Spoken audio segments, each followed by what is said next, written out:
नमस्कार दोस्तों, कैसे हो आप सभी। उम्मीद है कि सब बहुत ही अच्छे होंगे।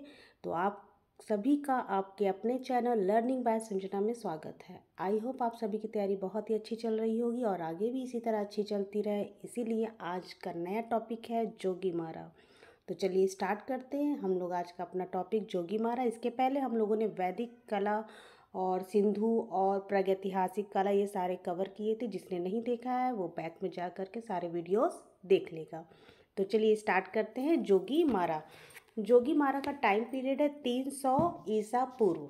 जोगी मारा का टाइम पीरियड है 300 ईसा पूर्व और ये ऐतिहासिक काल की सबसे पहली गुफा है।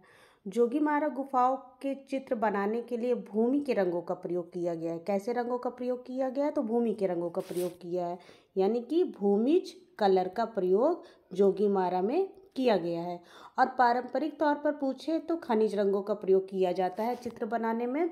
भारत में सबसे पहले भित्ति चित्र कहाँ देखने को मिलता है? तो भारत में सबसे पहले भित्ति चित्र हमको जोगी मारा में देखने को मिलता है।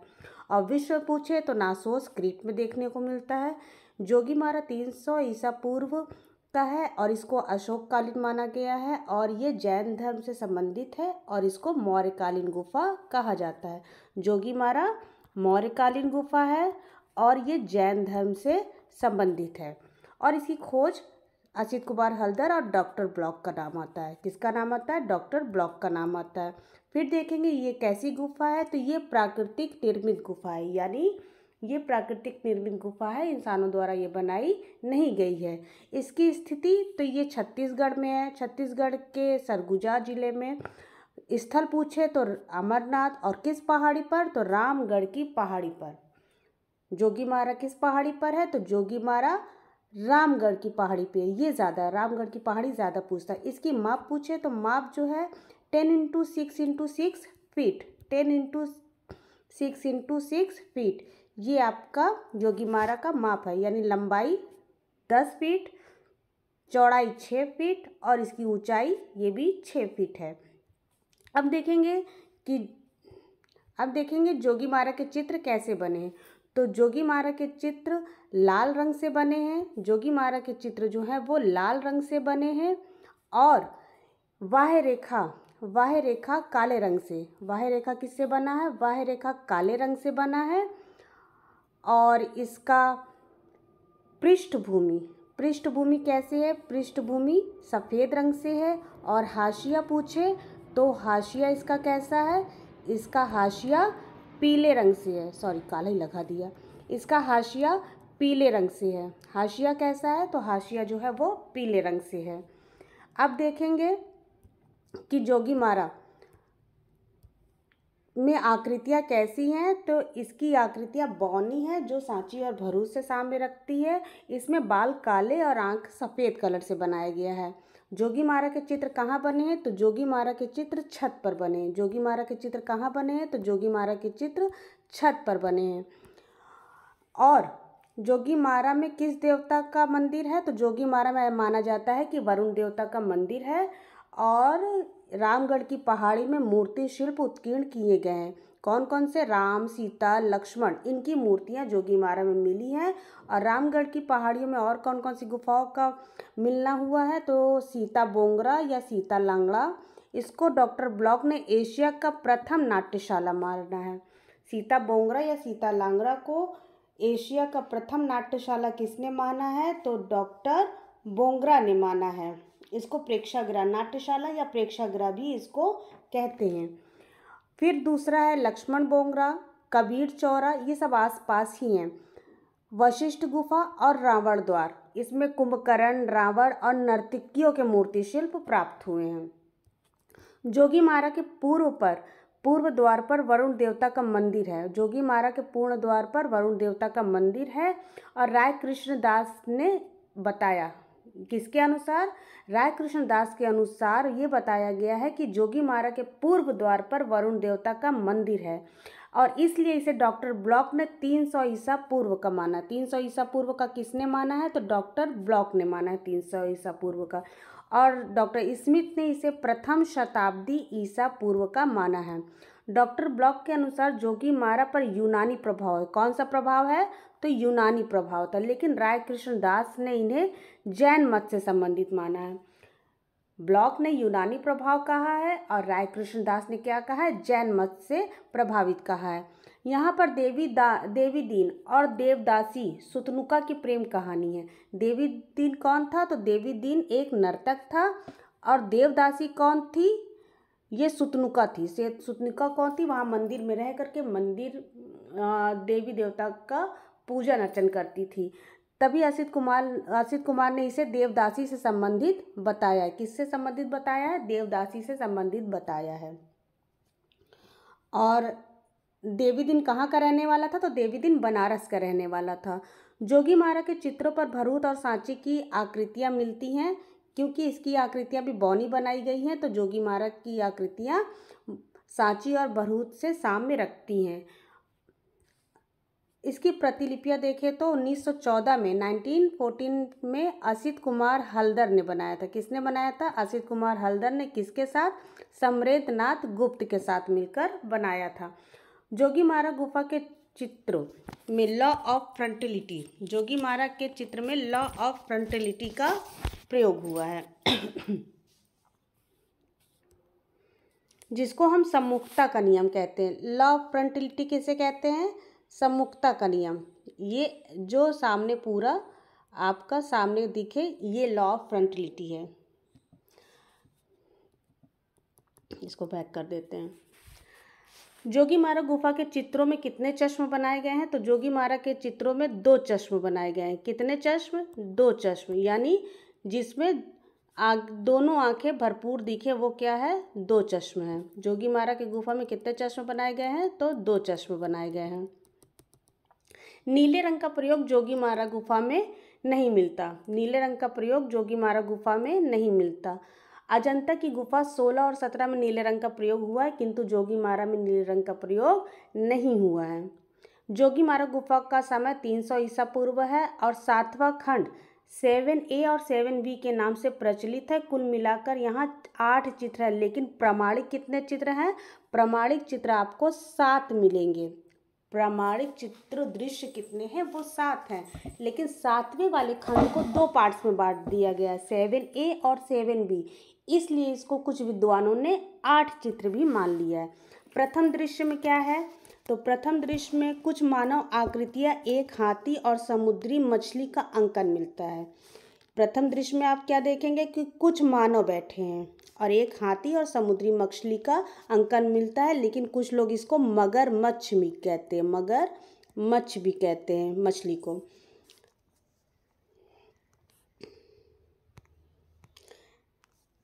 प्रथम दृश्य में केवल लाल, काले व सफ़ेद रंग के बने हैं। प्रथम दृश्य के चित्र किन किन रंगों से बने हैं? तो केवल लाल, काले व सफ़ेद रंग से बने हैं।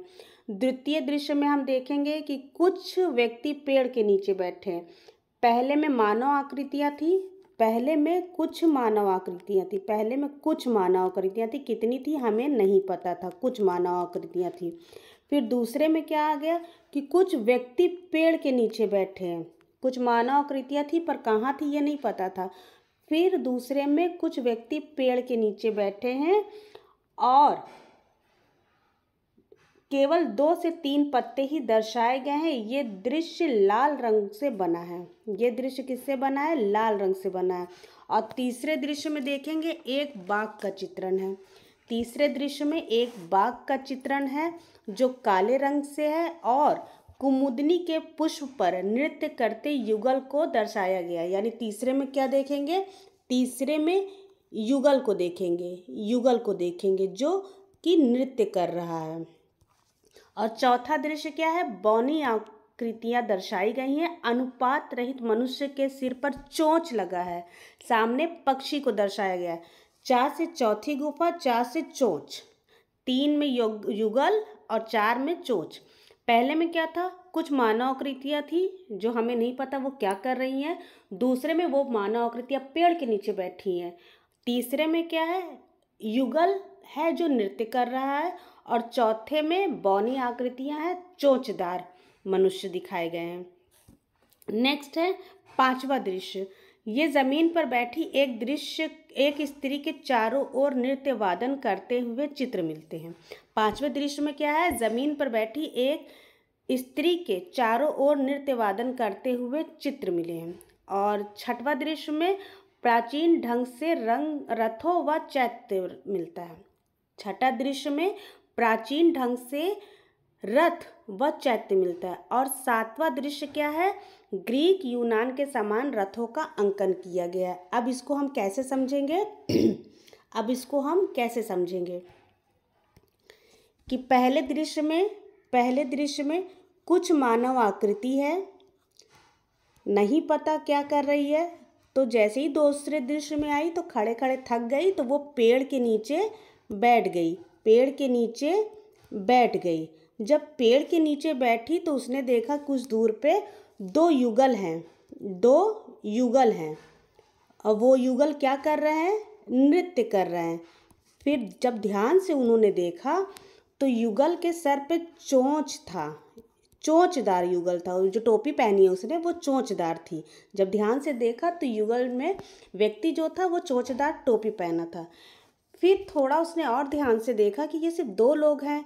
तो जब आगे बढ़ा तो उसने देखा कि नहीं, जमीन पर एक स्त्री बैठी है और चारों ओर नृत्य वादन हो रहा है।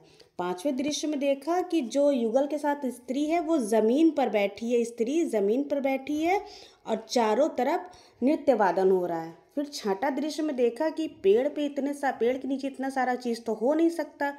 फिर उसने देखा कि नहीं, ये तो प्राचीन ढंग से रथ बना है जो मंदिर का रूप है, अर्थात चैत्य है।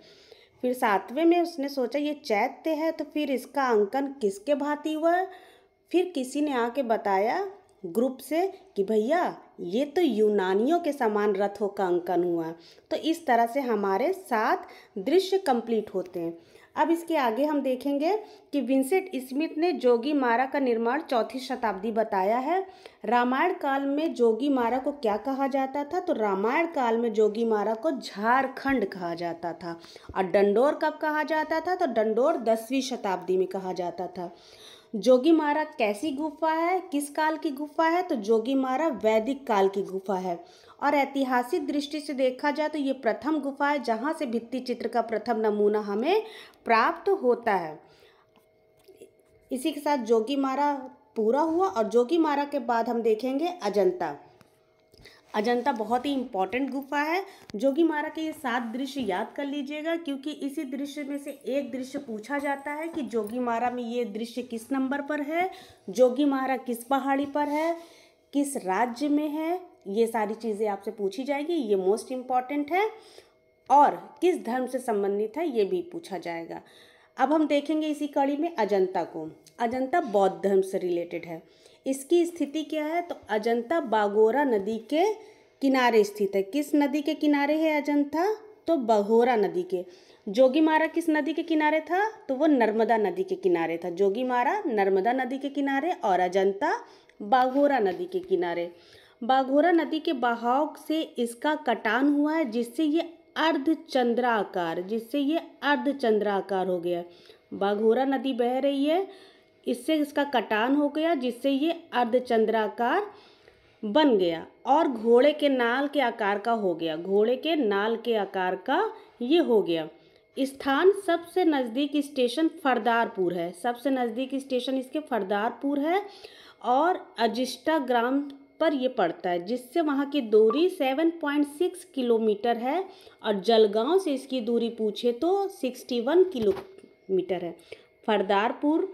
फरदारपुर अजिस्ठा से कितना है, 7.6 और जलगांव से 61 किलोमीटर। अजंता बागोरा नदी के तट पर औरंगाबाद महाराष्ट्र में स्थित है। अजंता कहाँ स्थित है, तो औरंगाबाद महाराष्ट्र में स्थित है। अजंता विंध्य पर्वत की सहायक पहाड़ी सतपुड़ा पहाड़ी पर स्थित है।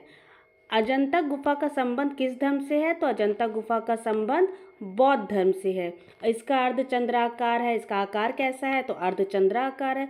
और बाघोरा नदी से ये कितने फीट ऊंचाई पर है, तो 250 फीट ऊंचाई पर ये है।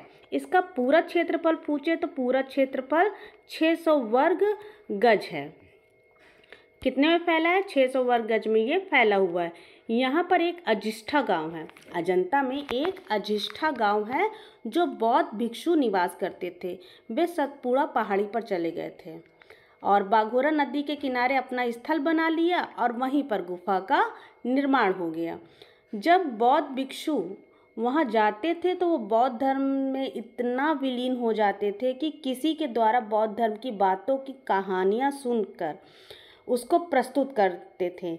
और कोई भी बौद्ध भिक्षु अगर किसी भी बौद्ध धर्म से संबंधित चित्रों को उकेरने का काम करते थे तो चित्रकारी करते थे तो कौन करता था? तो बौद्ध भिक्षु करते थे, भिखारी करते थे, फकीर करते थे, राहगीर करते थे। मतलब किसी राजा महाराजा ने नहीं किया, इन लोगों ने किया, ऐसा माना जाता है।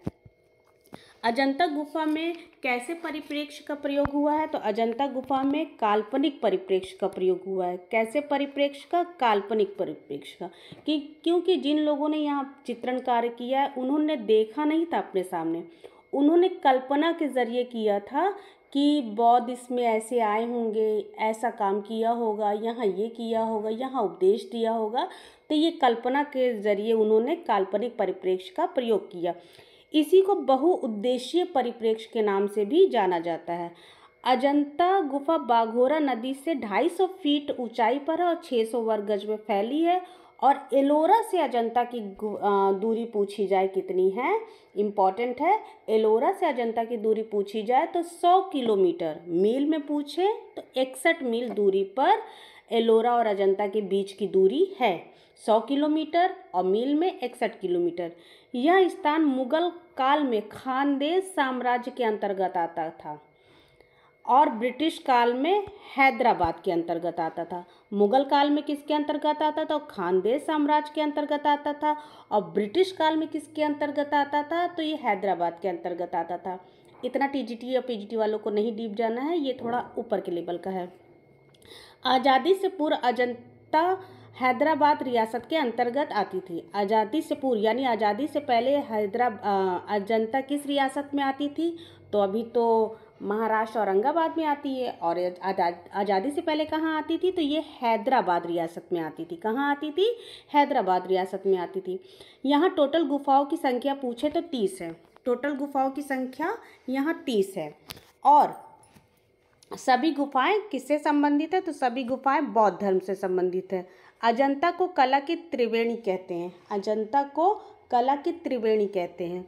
और कला की त्रिवेणी यानी चित्रकला, मूर्तिकला, स्थापत्य कला, तीनों का यहाँ संगम है, इसलिए अजंता को कला की त्रिवेणी कहते हैं। अलौकिक चित्रकारी किया गया है। यहाँ पर अलौकिक चित्रकारी किया गया है, बाकी गुफाओं में लौकिक चित्रकारी की गई है। बाकी गुफाओं में लौकिक चित्रकारी की गई है। कला का संगम किसे कहते हैं? तो कला का संगम अजंता को कहते हैं। नेक्स्ट है, अजंता में कुल 30 गुफाएं हैं जो 14 और 15 के बीच में एक गुफा 15A के नाम से खोजी गई है। पहले इसकी संख्या जो है वो कितनी थी? पहले इसकी संख्या 29 थी, लेकिन 14 और 15 के बीच में एक गुफा और खोजी गई जिसका नाम दिया गया 15A या 15A। तो इसकी संख्या बढ़कर हो गई है 30। और इस गुफा की खोज किसने की? तो ये पुरातत्व द्वारा इस गुफा की खोज की गई है। और पूछे कि क्वेश्चन आता है कि अजंता और एलोरा, अजंता और जोगीमारा में क्या है? तो अजंता से पहले जोगीमारा गुफा की खोज हुई थी। अजंता से पहले या जोगीमारा गुफा की खोज हुई थी, या अजंता से पहले की गुफा जोगीमारा है। यहाँ अजंता को 2 भागों में बांटा गया है। अजंता को कितने भागों में बांटा गया है? 2 भागों में। कौन कौन सा? एक चैत्य और दूसरा विहार। बिहार नहीं, विहार यानी बौद्ध भिक्षुओं के रहने की जगह विहार। संघाराम, जहाँ वो संघ के साथ रहते थे, इकट्ठे रहते थे, तो उसको संघाराम यानी संघ के आराम करने की जगह क्या कहलाई? संघाराम, जिसको हम विहार कहते हैं। और चैत्य किसको कहते हैं? जहाँ पूजा गृह, उपासना, भजन कीर्तन ये सारी चीज़ें होती थी, उसको हम चैत्य कहते थे। तो चैत्य को 5 माना गया है। अब विहार की संज्ञा रेस्ट ऑफ दी ऑल विहार है, यानी कि आपकी 25 गुफा जो है वो विहार है। तो 25 गुफा हमें याद करने की ज़रूरत नहीं है, हम केवल 5 याद कर लेंगे। जब 5 याद करेंगे तो ऑटोमेटिक 25 अपने आप आ जाएगा। जब उसमें पूछेगा कि इसमें से विहार गुफा कौन है, आप तुरंत माइंड में चैत्य को क्लिक करिएगा, तो जो उसमें आ जाएगा वो आपका चैत्य होगा, बाकी सारी विहार की गुफाएं होंगी। इस ट्रिक से आप इसको याद करिएगा। तो चैत्य कौन कौन सी हैं?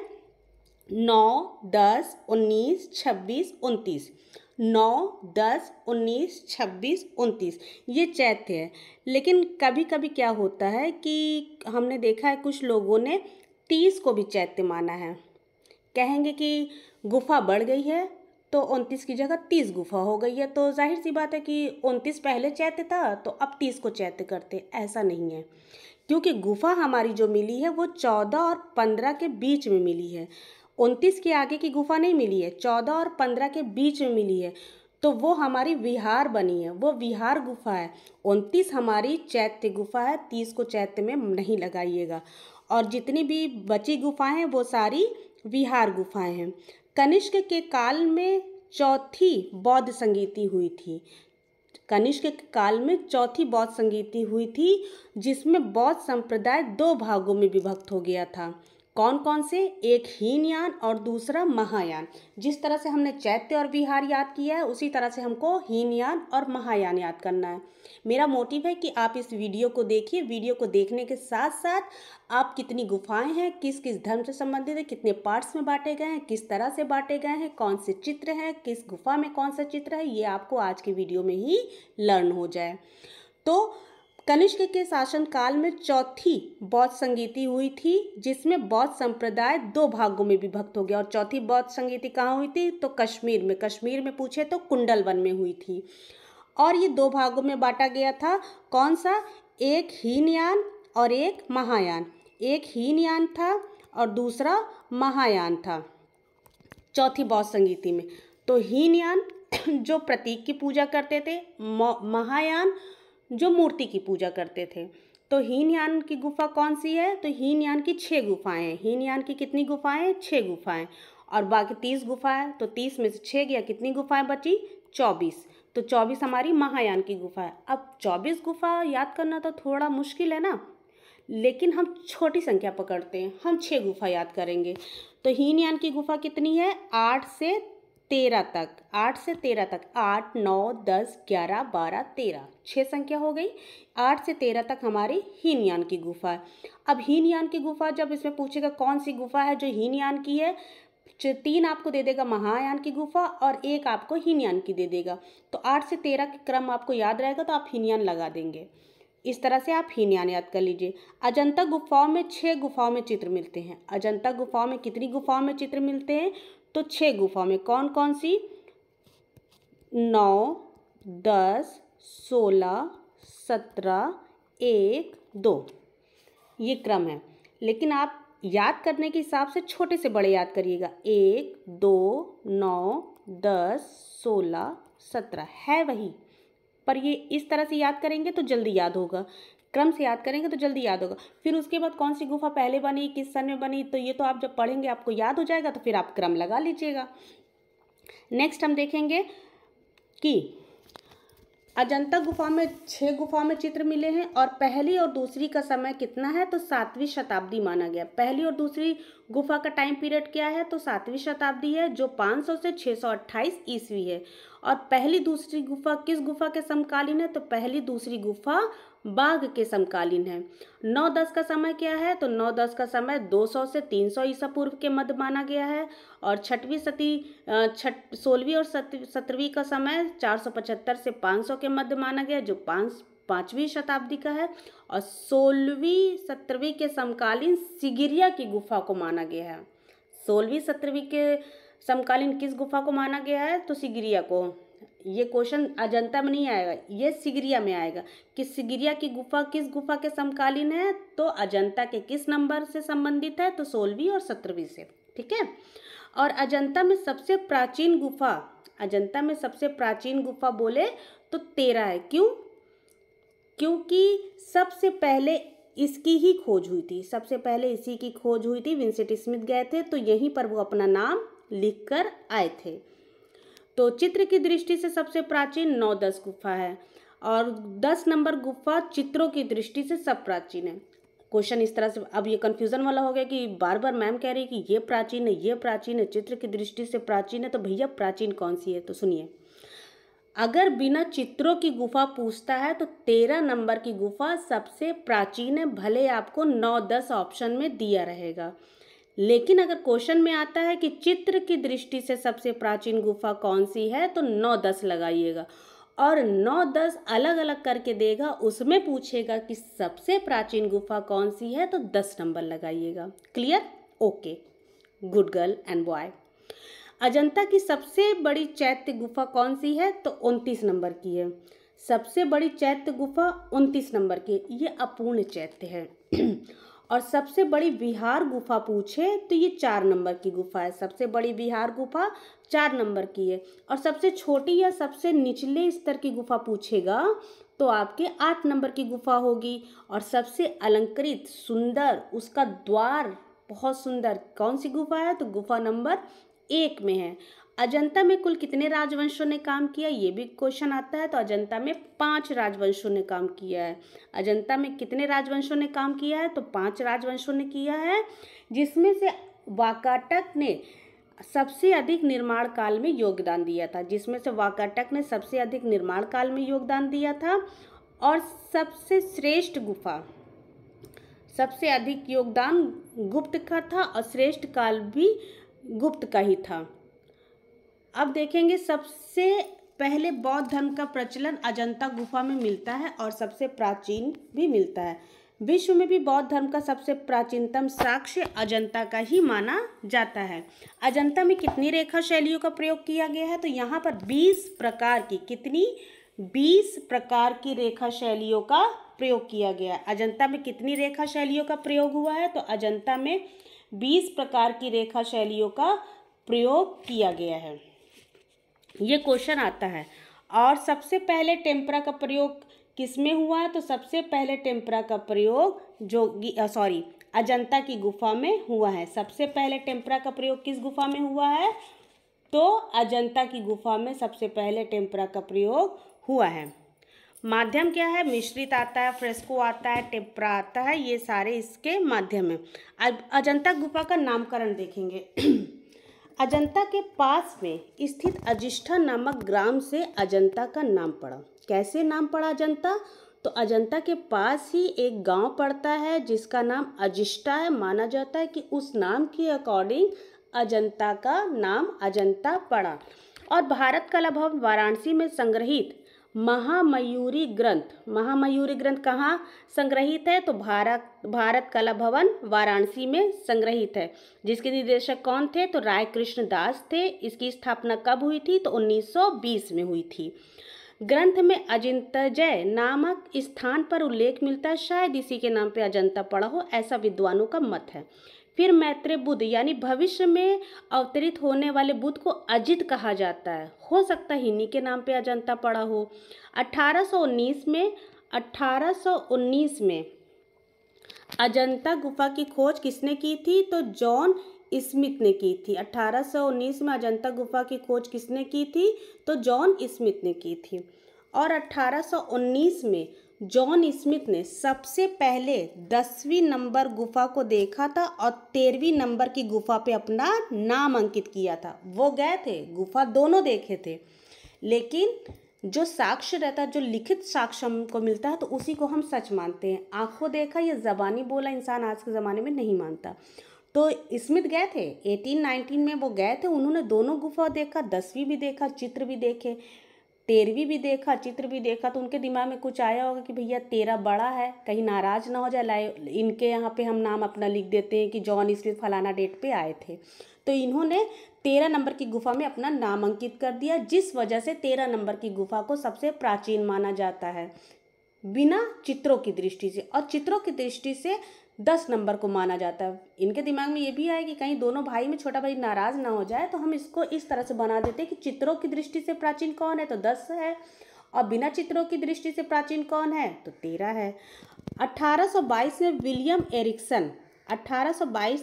एरिक्सन ने सबसे पहले बॉम्बे लिटरेरी सोसाइटी में इसका लिखित विवरण दिया था। किसने लिखित विवरण दिया था? तो विलियम एरिक्सन ने दिया था। कब दिया था? 1822 में दिया था। कहाँ दिया था? तो बॉम्बे लिटरेरी सोसाइटी में इसका लिखित विवरण दिया था। फिर उसके बाद 1824 में जेम्स अलेक्जेंडर, ये वाला आता है, इनका अक्सर क्वेश्चन आता है। 1824 में जेम्स अलेक्जेंडर ने गुफाओं का आंखों देखा विवरण प्रस्तुत किया और सन 1829 में transaction of royal Asiatic society में प्रस्तुत किया कि भाई हम गए थे, मेरे आंखों देखा है, मैं आई विटनेस हूँ। 1839 में लेफ्टिनेंट ब्लैक ने इसका विवरण विश्व स्तर पे बॉम्बे कोरियर में प्रस्तुत किया था। किसने? लेफ्टिनेंट ब्लैक ने। 1843 में 1843 में जेम्स फर्ग्यूसन ने इसका विवरण रॉयल सोसाइटी ऑफ ब्रिटेन तथा आयरलैंड की सभा में पढ़कर सुनाया था। किसने? जेम्स फर्ग्यूसन ने 1843 में। 1844 में 1844 में सबसे पहले मेजर गिल ने इसकी 30 प्रतिलिपियां बनाई थी। किसने बनाई थी? 30 प्रतिलिपियां बनाई थी। लेकिन प्रतिलिपियां बनाने वालों का किस्मत, आए दिन वो जली जाती थी। फिर 1866 में ये 30 प्रतिलिपियों में मेजर गिल द्वारा बनाई गई क्रिस्टल पैलेस में आग लग जाने के कारण मात्र 5 प्रतिलिपियां ही शेष रह गई थी। बनाई थी 30, लेकिन आग लग जाने पे 25 प्रतिलिपियां जल गईं और 5 ही शेष रह गई, जो वर्तमान में कहाँ संग्रहित है? तो ब्रिटेन संग्रहालय में संग्रहित है। फिर 1872 से 75, 1872 से 1875 के बीच ग्रिफिथ्स महोदय ने इसका विवरण the painting of Buddhist cave temple of Ajanta नाम से प्रकाशित किया और साउथ में लगी आग के कारण वो भी स्वाहा, नष्ट हो गई। फिर 1874 में जेम्स बर्गेस ने इंडियन एंटिक्यूरी नाम शोध पत्रिका केव टेम्पल्स ऑफ अजंता नाम से लेख प्रकाशित किया। 1903 और 4 में अजंता की गुफा में चित्रों पर जाली लगा दी गई थी। लोग आते थे, उसमें खरोच देखते थे, नाम लिख के चले जाते थे और पक्षियों की बीट वगैरह, ये सारी गंदगी, धुआं से सब गंदा हुआ जा रहा था। तो 1903 और 4 में अजंता गुफा के चित्रों पर जाली लगा दी गई थी। और 1908 में अजंता में क्यूरेटर नारायण एकनाथ की नियुक्ति की गई थी, ताकि आप देखो भाई वहाँ पे कोई इसको क्षति न पहुँचाए, कोई इसको नुकसान न पहुँचाए, कोई दुरुपयोग न कर पाए। इसलिए इसके संरक्षक, इसके देखभाल के लिए किसको नियुक्त किया गया? तो नारायण एकनाथ को नियुक्त किया गया। फिर 1951 में अजंता को राष्ट्रीय स्मारक घोषित किया गया था। अजंता को राष्ट्रीय स्मारक कब घोषित किया गया था? तो 1951 में। 1954 में यूनेस्को द्वारा अजंता को सहायता प्रदान की गई थी और रंगीन चित्रों का प्रकाशन पेंटिंग ऑफ अजंता केव नाम से प्रकाशित किया गया। 1967 में भारत सरकार ने शोध एवं लेखों के आधार पर अजंता म्यूरल नामक पुस्तक प्रकाशित की। कब? 1967 में। और अजंता म्यूरल पुस्तक किसने लिखी है? तो ये अजीत घोष ने लिखी है। अजंता का फोटो एल्बम भी तैयार किया गया था। अजंता का फोटो एल्बम तैयार किया गया था किसके द्वारा? तो J.H. मजदानी द्वारा। J.M. मजदानी, कहीं कहीं यजदानी भी लिख के आता है, तो देख लीजिएगा। 1983 में यूनेस्को ने अजंता को विश्व धरोहर सूची में शामिल किया था। 1983 में यूनेस्को ने अजंता को विश्व धरोहर सूची में शामिल किया था। कमेंट बॉक्स में आप यूनेस्को का फुल फॉर्म टाइप करेंगे। ओके। अजंता का फोटो एल्बम H. मजदानी ने तैयार किया था। और चित्र शैलियों का वर्णन कैसे है? तो चित्र शैलियों का वर्णन 3 प्रकार से किया गया है। कैसे? पहला तो है अलंकारिक, दूसरा रूपभेदिक और तीसरा वर्णात्मक। अलंकारिक में क्या आता है? पशु, पेड़, पौधे, फूल, पत्तियां, ये सब अलंकरण है, तो ये अलंकारिक में आया। रूपभेदिक बुद्ध जन्म, बोधिसत्व पदपाड़ी, गृह त्याग आदि जो है रूपभेदिक में आता है कि उनके शिष्य क्या थे, बुद्ध इसमें से कौन है। तो रूप में जो भेद करना होता है, रूप में अंतर बताना होता है, उसी को हम कहते हैं रूपभेदिक। फिर है वर्णनात्मक, किसी चीज़ की वर्णन करना, उसको डिस्क्राइब करना, उसके बारे में बताना, वो वर्णनात्मक कहता है। तो बौद्ध जातक कहानियाँ या प्रमुख घटनाएं किस में रखी गई हैं? तो वर्णनात्मक में रखी गई हैं। चित्रित गुफाओं की संख्या आपको पता ही है कि चित्रित गुफाओं की संख्या कौन कौन सी थी। तो 1, 2, 9, 10, 16। हीनयान की गुफाएं कौन कौन सी थी? 8 से 13। प्राचीन गुफा 8, 10 और 9। चैत्य गुफाएं 9, 10, 19, 26, 29। और जेम्स स्मिथ ने देखा था, देखने के उपरांत 13 नंबर गुफा में अपना नाम लिखा था। और सबसे पहले नीले रंग का प्रयोग किस गुफा में हुआ? तो 16 और 17 में सबसे पहले नीले रंग की गुफा का रंग का प्रयोग हुआ। और सबसे नवीन गुफा कौन सी है? तो 1 और 2 जो है वो सबसे नवीन गुफा है। बुद्ध से पूर्व की घटनाओं को क्या कहा जाता है? तो बुद्ध से पूर्व की घटनाओं को जातक कथा कहा जाता है। क्या कहा जाता है? जातक कथा कहा जाता है। नेक्स्ट है गुफा नंबर 10 के चित्र देखते हैं। गुफा नंबर 10 के चित्र। गुफा नंबर 10 200 ईसा पूर्व का है। चित्रों की दृष्टि से सबसे प्राचीन गुफा 10 है। चित्रों की दृष्टि से सबसे प्राचीन गुफा कौन सी है? 10 है। और ये गुफा हीनयान गुफाओं की संख्या 6 है। 8, 9, 10, 11, 12, 13।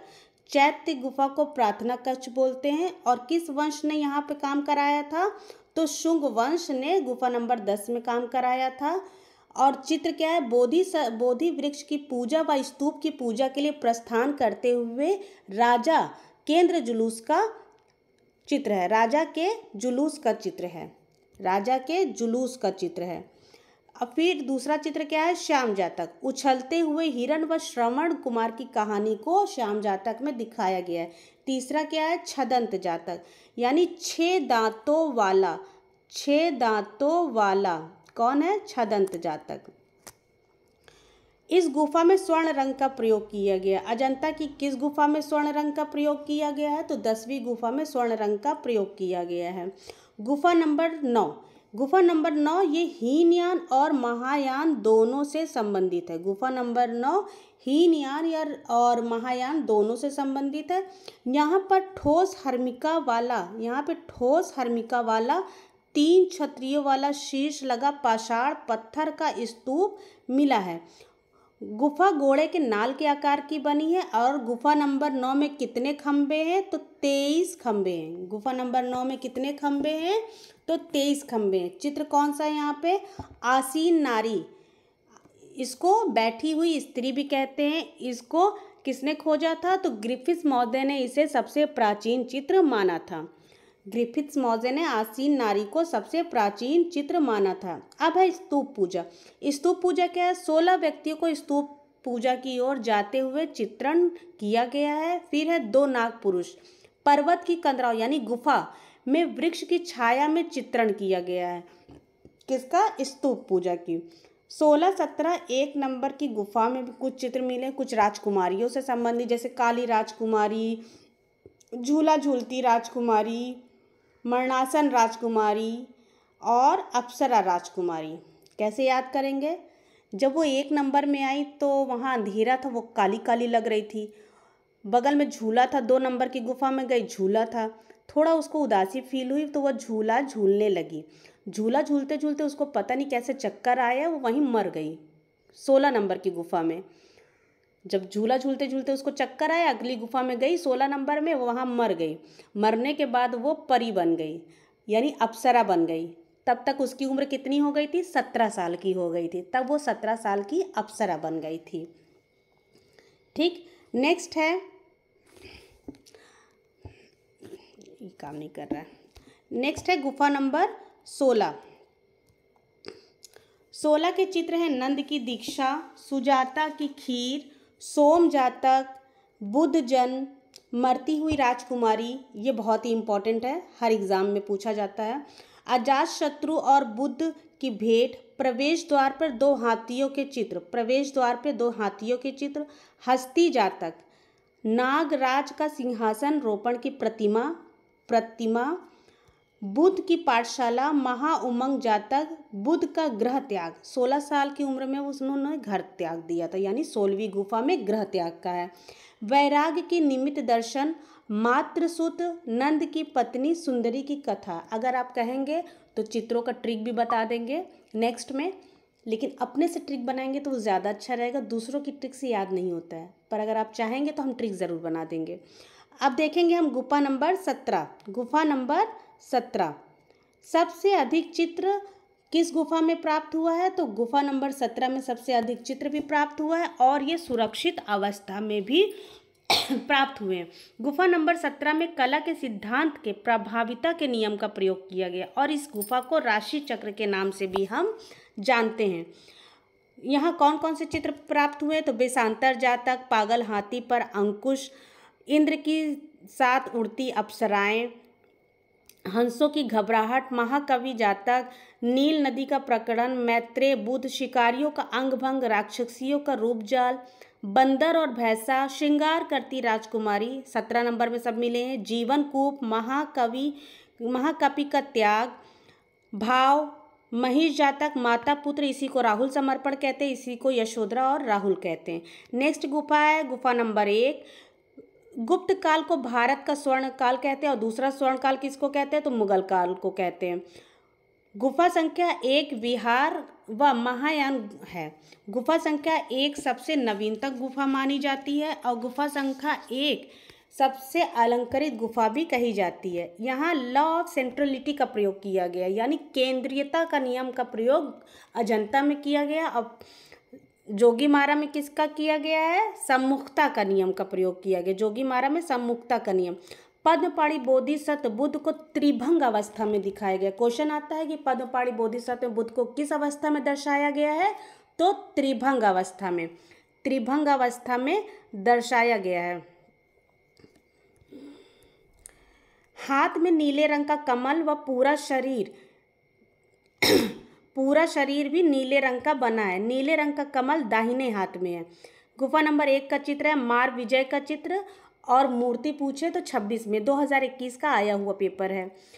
मार विजय चित्र में बुद्ध को ध्यान मुद्रा में दर्शाया गया। मार विजय में रौद्र रस का प्रयोग किया गया। किस रस का प्रयोग किया गया है? तो रौद्र रस का। 1 में ही काली राजकुमारी, श्रावस्ती का चमत्कार, नागराज की सभा, बैलों की लड़ाई, इसमें रस रौद्र रस है। चंपे जातक, बुद्ध का प्रलोभन, वज्रपाणि बोधिसत्व, नंद और उनकी पत्नी सुंदरी की कथा, चींटियों के पहाड़ पर सांप की तपस्या। गुफा नंबर 1 में। अब देखते हैं गुफा नंबर 2। दो बाएं अंगूठे वाली रमणी। 2 में 2 बाएं अंगूठे वाली रमणी।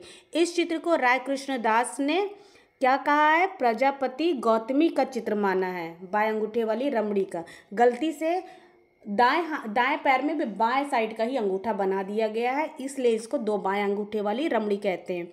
सर्वनाश का चित्र, झूला झूलती राजकुमारी, प्राणों की भिक्षा, दया याचना, माया देवी का स्वप्न, सुनहरे मृग का धर्म उपदेश, राजकुमारी इंद्रवती, विदुर पंडित की कथा, सहस्त्र बुद्ध जन्म, ये सब किसमें है? गुफा नंबर 2 में है। अब देखेंगे गुफा नंबर 19। ये एक चैत्य गुफा है, गुप्तकालीन 5वीं सदी का है और यहाँ कौन से चित्र मिले हैं? तो नागराज की प्रतिमा, पत्थर को काटकर इसमें अलंकरण किया गया है। गुफा नंबर 26 देखेंगे। मार विजय की मूर्ति हमको गुफा नंबर 26 में मिलती है और महापरिनिर्वाण अवस्था में दाहिनी करवट में मूर्ति प्राप्त हुई है। महापरिनिर्वाण अवस्था में दाहिनी करवट में मूर्ति हमको किस गुफा में प्राप्त हुई है? तो गुफा नंबर 6 में हुई है और महापरिनिर्वाण अवस्था में दाहिनी करवट में ये मिला है हमको। स्तूप समाधि का प्रतीक होता है। स्तूप वास्तुकला की विशेषता बताता और मृत्यु की अवस्था को महापरिनिर्वाण बोलते हैं। एक गुफा और है, गुफा नंबर 6। एक गुफा और है, गुफा नंबर 6। गुफा 6 यहाँ से हमको भिक्षु का चित्र मिला है। गुफा नंबर 6 से हमको भिक्षु का चित्र प्राप्त हुआ है। ठीक है, वीडियो ज़्यादा लंबी हो रही है इसलिए आगे का हम नेक्स्ट पार्ट में करेंगे। हमें लगा था कि शायद बाग तक शायद कंप्लीट हो जाए, लेकिन नहीं कंप्लीट हो पाया, वीडियो बढ़ गई है ट्रिक के चक्कर में। तो वीडियो आप लोग ज़्यादा से ज़्यादा शेयर करिएगा, लाइक शेयर सब्सक्राइब करना बिल्कुल भी नहीं भूलिएगा। इसको आप पढ़ लेंगे और मुझे पूरा उम्मीद है कि एक बार में ये आपको लर्न ज़रूर होगा, और एक बार दो बार देखेंगे तो आपको बार बार पढ़ने की ज़रूरत नहीं होगी। बहुत ही इजी शब्दों में आपको बताया गया है, समझाने का प्रयास किया गया है कि आपको अजंता जोगीमारा समझ में आ जाए। आगे की गुफाएं भी इसी तरह इजी वे में बताया जाएगा, ताकि आपको ज़्यादा कन्फ्यूज़न क्रिएट ना हो कि क्या चीज़ें कहाँ है कहाँ नहीं। जो डाउट है उसको भी क्लियर किया जाएगा, जो चित्र है उसको भी ट्रिक के माध्यम से बताया जाएगा। अगर आपको लगता है कि सारे चित्र को हम ट्रिकी वे में पढ़ा दें तो इसके लिए आप बताइएगा, तो उसके लिए एक छोटा सा वीडियो हम बनाएंगे सिर्फ चित्रों का, वो ट्रिक से बताएंगे। लेकिन मेरा मानना है कि ट्रिक अपना हो तो ज़्यादा फ़ायदा, ट्रिक केवल ट्रिक के लिए ही रहता है, और खुद का बनाया वो दिमाग को क्लिक करता है, दूसरा का सुना हुआ कुछ क्षण के लिए रहता है।